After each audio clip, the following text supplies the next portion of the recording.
Tazama mbele zako watoto wako Mungu amerudisha kwa yale ambayo umewajalia.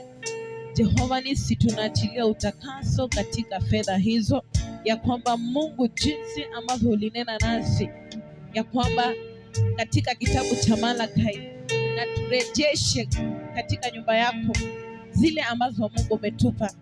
Mungu, watoto wako wamekuwa waaminifu, wameyaleta. Acha Mungu yakapate kibali machoni pako, ukafungue kila milango na kila dirisha ambayo ilikuwa imefungwa katika maisha yao, ukaondoe katika kila minyororo ambayo wako ndani. Acha Mungu sadaka hizi zikanene katika maisha ya kila mmoja, na ni kwa utukufu wako Ebeneza, na ni katika jina la Yesu tumeomba na kuamini. Amen. Asante Yesu. Asante mwambi. Karibuni tuketi kidogo. Pata kiti yako.